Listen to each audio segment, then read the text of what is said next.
breaking news. Senador Marcoleta sumabog sa galit. Sinabihan niya si Martin Romualdez dito na hindi siya natatakot. Ipinamukha din kay Tito at Lacson na hindi siya natatakot kahit anong mangyari, kahit anong mangyaring paninira sa kanya. Dito kailangan daw umiral ang batas. Kaya si Martin Romualdez kailangan maimbestigahan dito. Mga kababayan, lahat po ng mga paninira kay Senador Marcoleta mula sa kanyang asawa, pati mga reporter, pati mga media na bias, pati itong mga pasaring ni Senador Lacson, dito po mga kababayan, nasupalpal itong si Lacson na nakikita naman natin na takot kay Martin Romualdez. Kaya sabi ni Marcoleta, hindi ako natatakot kay Martin Romualdez, hindi gaya ng mga iba dito na takot na marinig lang ang pangalang Romualdez para ng basang pusa na nabasa sa ulan. Mga kababayan, ito po ang pasabog ni Marcoleta. Gisado lahat. Nanginig lahat, mga kababayan. Lagi pong pinapaalala ni Marcoleta, pag may batas, hindi nyo ako matatalo. Hindi kayo uobra sa akin hanggat mayroong batas dito. Kayo supalpal ang mga ito. Ito na po, mga kababayan. Panoorin nyo po. Recognize a distinguished colleague from Tarlac and Pampanga, no other than Senator Rodante Marcoleta, Mr. President. Senator Rodante Marcoleta is recognized.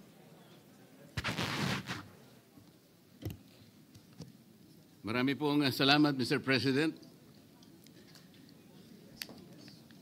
Ako po ay tumatayo ngayon para sa isang usaping pampersonal at pangkalahatang pribilehyo. Ginoong Pangulo, ang gulo-gulo na po natin. Ito pong huling pagdinig sa Blue Ribbon Committee na kung saan ay lumabas po ang isang testigo na nagngangalang Master Sergeant Orly Gutesa. Ako po ay nabansagan na kulang po sa kortesiya. Para sa akin po ay hindi po tama na nagpapasaringan po tayo ng ganun. Iisa po ang ating layunin. Hindi po tayo magkakalaban sa layunin na matuntun po natin ang pinaka-problema kung bakit nasadlag po ang ating bansa sa ganitong kalagayan. Hindi ko naman po kasalanan ako po'y hanapin ni Sergeant Gutesa. Hindi ko po siya kilala eh. Hindi ko po kasalanan kung ako po ang hinanap niya at hindi iba. Nung pong makita ko po yung kanyang salaysay, ang sabi ko lamang po sa kanya ay, kung malakas ang loob mo talaga at naniniwala kang dapat mong gawin ito para sa iyong bansa, dalawa lang ang pwede mong gawin para sa akin. Ipanotaryo mo yan at kung malakas ang loob mo, bukas ng umaga bago mag-alas 9, kailangan nandun ka na sa Senado. Alam po yung notaryo, para sa akin lang po yun eh. Gusto ko lamang siyang testingin kung talagang totoo nga ang kanyang mga gustong banggitin. Ang pinakamahalaga po ay haharap siya, tatayo, at susumpa sa kalagitnaan ng pagdinig. At doon ay pakikinggan natin. At doon ay sama-sama natin siyang i-interpolate. Tatanungin. Nakita naman po ninyo kung paano niya sinasagot ang bawat tanong. Walang pag-aalinlangan. Siya lamang po ang natatangi na testigo na kumonekta sa pangalan ni Saldico at Martin Romualdez. Wala nang iba. Ngayon po siya ay naharap sa napakaraming pasaring din. Bakit po ako'y walang kortesiya? Hindi po ba ako'y humingi ng panahon sapagkat Hindi ko naman po alam kung talagang darating siya nung araw na yon, kaya hindi na po ako nagsabi. Gusto ko talagang paniwala ang darating siya. Dumating nga po siya, kaya ko siya inilabas. Pero kung pag-uusapan po ay kortesiya, balikan po natin ang mga nangyari. Nung ako po ay chairman pa ng Blue Ribbon Committee, nagkaroon po ng pagdinig. Unang pagdinig ay August 19, 2025. Isang araw bago po nagkaroon ng pagdinig ang Blue Ribbon Committee, ang ating pong kasama, si Senator Lacson, ay nagkaroon po ng posting. Sa Twitter po yata ito, hindi po ako sanay dito eh. Babasahin ko po, August 20, 2025. The Senate Blue Ribbon Committee hearing yesterday is akin to the cart going ahead of the horse. Had the cart waited one day, it would not have missed the details of the truth about the many substandard ghost projects and more that will be exposed in my privileged speech today. Yun po ba ay courtesy din? Sa akin pong palagay, hindi dapat po nagkaroon ng ganitong pagpapasaring. Alam ko po ba kung sino-sino ang tatayo para mag-deliver ng privileged speech? Matagal ko na pong sinabi noon kung kailan po ang pagdinig. Wala po akong itinago. Ngunit kung sasabihin na kung naghintay kami ng isang araw, ay mas marami pa sanang mga detalye at katotohanan ang naihayag. Hindi po ba sinabi ko sa inyo noon, mismong Pangulo ng Republika ng Pilipinas ang nagbigay sa akin ng USB na nandun po lahat ang mga proyektong pinaghihinala na ghost projects. Ayaw ko lamang pong ilabas ng isa-isa sapagkat sa aking pagkakaalam noon, Ginoong Pangulo, mali din po yung binigay na mga coordinate sapagkat ang pinagbasihan nila yung MYPS, hindi yung PCMA, na palagi ko pong binabanggit. Sa mga kapatid, kahit na po yung mga binanggit na projects ng ating kasama, salig po sa mga maling coordination eh. At saka konti lang, pinili lang. Nagkataon lang po maganda nga talagang pagkakapresent sapagkat kulang na lang po yung cinematography at saka screenplay. Kung meron pa lang sanang sound effects, baka nandun yun eh. Huwag po sanang ganun magpasaringan tayo. Iisa po ang layunin natin dito eh. Yung matukoy natin kung sino ang merong utak dito. Na ngayon po ay unti-unti na pong naihayag. Sino bang natatakot kay Martin Romualdez? Marami po siguro dito sa kapulungan ito. Pero hindi ako natatakot kay Martin Romualdez.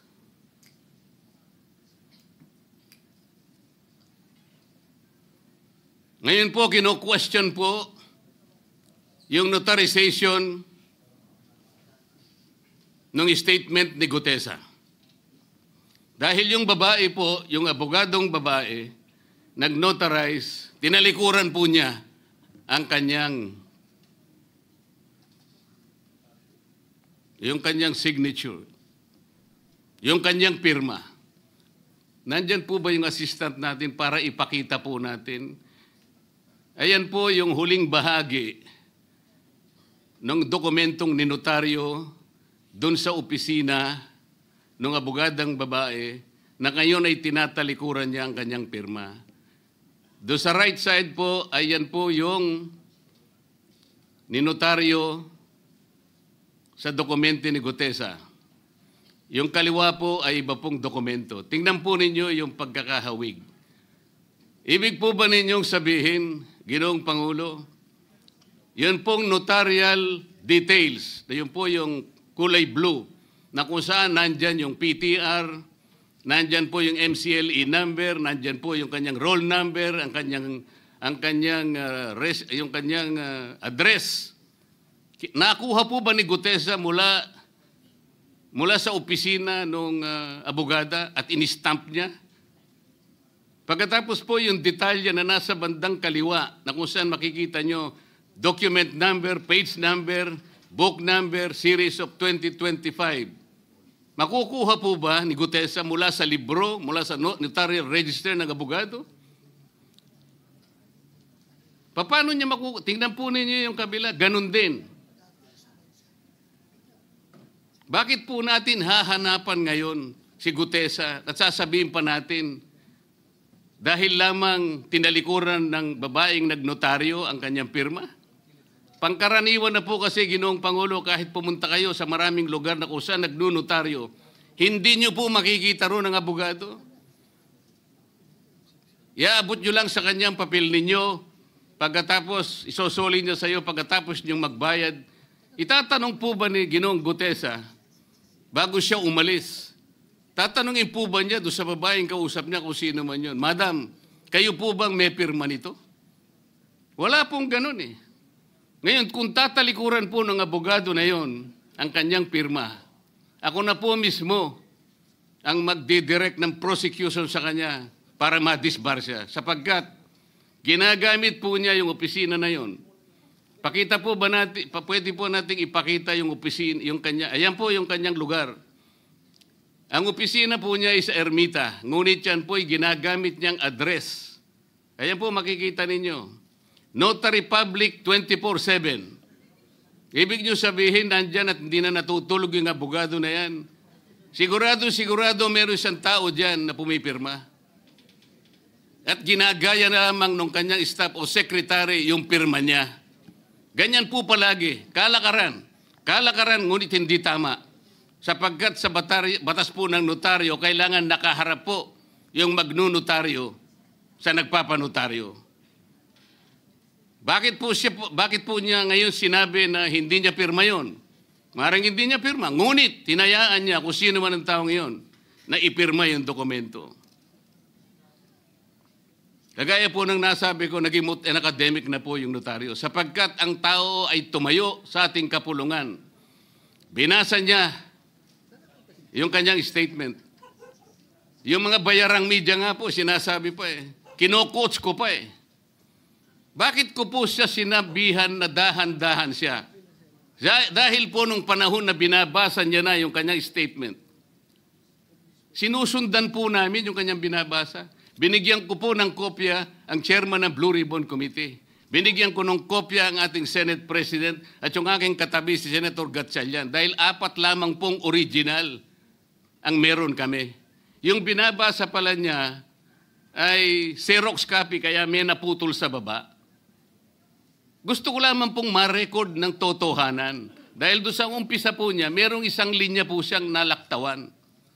Alam po ito ng mga kasama natin na sinusundan po habang binabasa namin. Doon sa pangalawa po, 2 linya naman po ang nalaktawan niya. Kaya gusto ko lamang pong maging maayos ang pagre-record ng kanyang statement. Ano po sabi ng mga bayarang media? Hindi ko naman po nila lahat. Kaya ako po hindi nagpapa-interview sa kanila eh. Alam ko po ang karakter ng ating media ngayon. Nakakaawa na po ang kalagayan. Binanggit na po ng dating Senate President. Napansin nyo po mga kababayan, di ba tama si Marcoleta?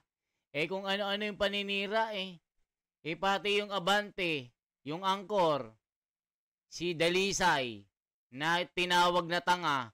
Isipin mo mga kababayan, kayo ang nagpa-unlock kay Senador Marcoleta na magpa-interview tapos babastusin lang ng Abante na ito. Itong Dalisay na ito, mga kababayan, kaya natawag na tanga. Itong Dalisay na ito, yung angkor ng Abante News Online na ito. Kaya natawag na bayaran ng mga ito Kasi nga, mga kababayan, alam na mga karakas. Kasangkapan din ng mga kawatan ng mga ito. Tuloy pa natin. Kaya kayo nababakbakan Kaya itong Dalisay na ito,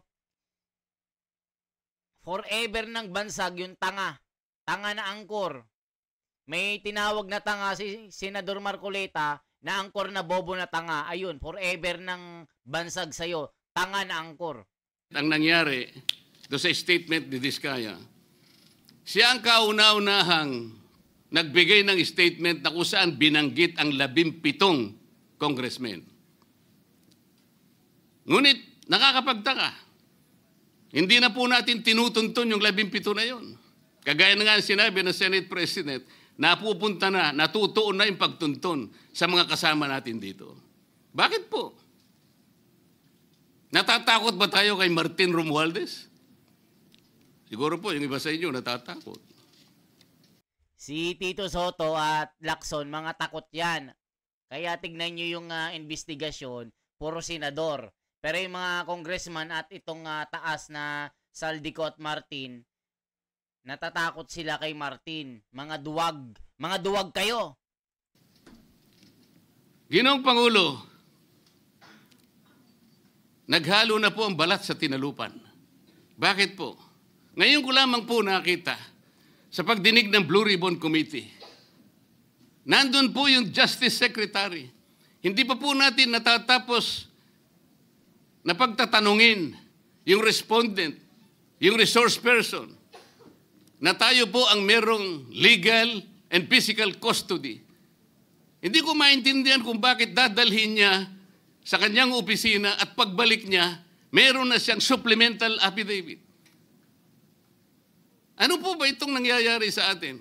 Meron na ba tayong alituntunin? Meron na ba tayong agreement sa pagitan ng DOJ at ang pag-imbestigang ginagawa natin sa Blue Ribbon Committee?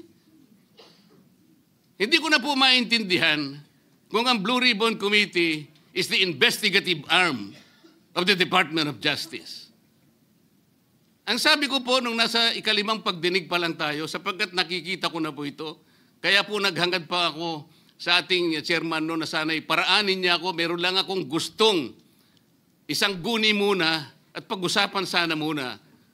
Hindi naman po ako nabigyan ng pagkakataon, kaya nagkaroon pa po ng konting sagutan doon. Ito po yung gusto ko sanang ayusin muna, pag-usapan muna natin. Lalong-lalo na po, ang kaugnayan natin sa bagong tatag na ICI, Independent Commission on Infrastructure. Ano po bang ugnayan natin dito? Hindi po ba tayo mag-uusap muna? Hindi ba tayo gagawa ng regulasyon muna? Meron po tayong mga doktrinang isinasaalang-alang. Nasaan na po ang institutional boundaries? Nasaan na po ang separation of powers? Nasaan na po ang system of checks and balances? Di ba natin isasaalang-alang ito? Dadalawang tao lamang po ba ang mamamagitan sa pagitan ng mga institusyon na ito? At mawawala na po kami sa picture? Are we supposed to be kept in the dark, Mr. President? Yung po, kung mo ba sinabi ng ICI na isa sa kanilang mga poder, kapag ka nag-request po sila, makakakuha sila ng impormasyon sa House of Representatives, sa Senate, sa Korte, sa Sandigang Bayan, at kahit sinong otoridad. Ibig ba sabihin wala na tayong opsyon na tumanggi? Kailangan po natin pag-usapan muna yun. Ang nangyayari po sabog-sabog na po eh. Baka nga yun ang isang dahilan kung bakit nag-resign po yung advisor na si Mayor Magalong ng Baguio. Yung pong mga pasaring, ito po yung nakakapagbigay sa atin ng hindi naman kailangang pag-aaway-away o pag-aalitan. Hindi po maganda sa ating panig ito. Tingnan lamang po natin yung interview sa DCMM ng ating kasamahan, chairman ng Blue Ribbon Committee, ng mga host ay si Victoria Tulad at si Christian Yosores noong September 28, 2025. Ang tanong po nila, ilang hearings pa ang nakikita ninyong gagawin ninyo? Ang sagot po ng ating kasama, Senator Lacson, yun ang hindi ko pa masabi. Dahil kung may bagong lumalabas na mga testigo at masustansya yung sasabihin, meron pang mga kakulangan na dapat na mapunuan, magtawag tayo ng pagdinig. Tama naman po yun. Pero ito pong pangalawang saknong, ang sabi po, pero kung paulit-ulit lang at masa-sidetrack o kaya palihis yung direksyon ng inquiry, yun ang i-assess namin kasi medyo lumihis na. Ano po yung lumihis? September 28, dito lumabas si Master Sergeant Orly Gutesa, lumihis po ba o dumiretso? Mula kay Saldico, ikinonekta po niya kay Martin Romualdez. Sa akin palagay, dumiretso po, hindi tayo lumihis eh.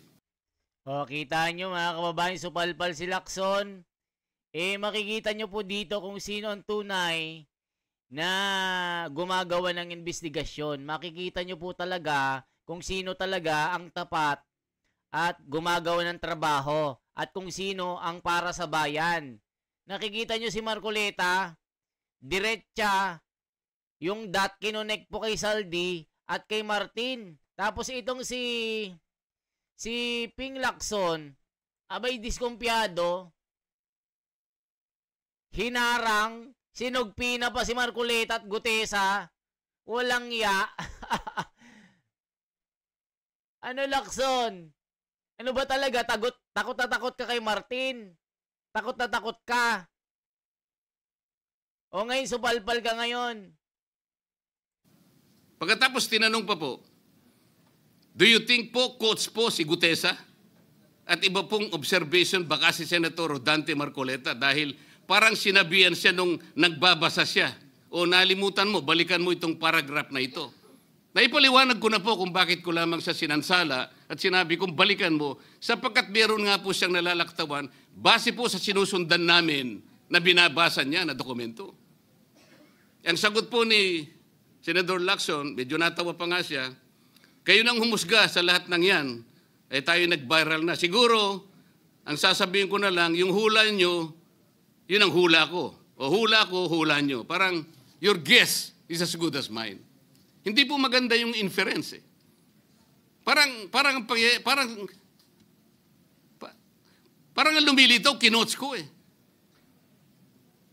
Bilang isang abogado, magmula po nung ako'y maging abogado, inisip, hindi ko po ginawa yung mga bagay na ito. Kumisan nga ako eh. Hindi na abogado, sila pa yung nagsasabi eh. Katulad.